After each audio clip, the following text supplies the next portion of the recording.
datang tumampah ana kang pinayut-ayut namun prastane Sambaba ingkang karsa pejah Pancadriya pejah wong amati Pancalipun Driya Marga mateni babahan hawa sanga kudu den tegesake kang petang pekara gelaran ing dalu menika tansah lestari widodo nirkalis ing sambikala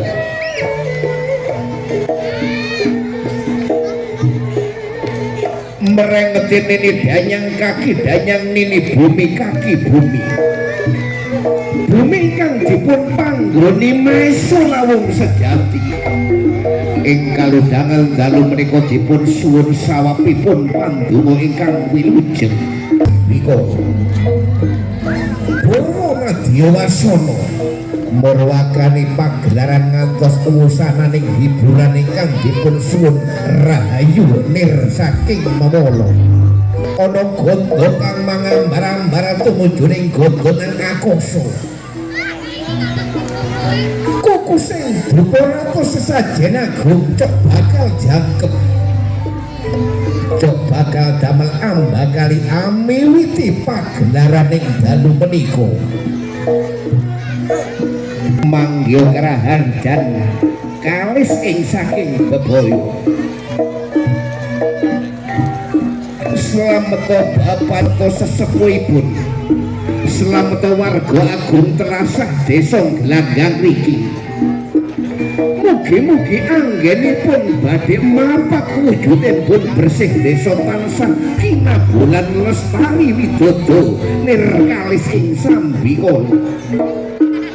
dipun pahargya kalian seni kuda lumping campur sari ingkang ngawontenaken wujude para kadang karang taruna jaler saha ingkang istri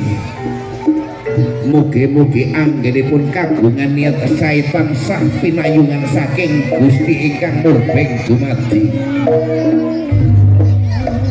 tulak balak nglebur kala ana kala teko etan tinulak balik mangetan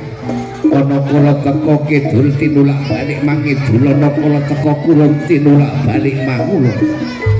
ana kala teko andane sesajen jangkep cok bakal rangkep mugi-mugi tansah pinayungan lestari nir ing sambikala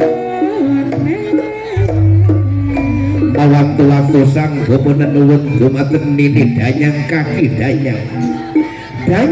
ingkang nyengker telatang Glanggang ingkang sinebab eyang Mbah Kertawangsa ugi Ibu Cicim Dewilis ugi para sekabatipun sedaya nyuwun idi rahayu mugi-mugi ingkang putra mangya karaharjan anggenipun gelar seni kuda lumping campur sari maesa lawung sejati ingkang dipun pimpin kalian sederek Herwaka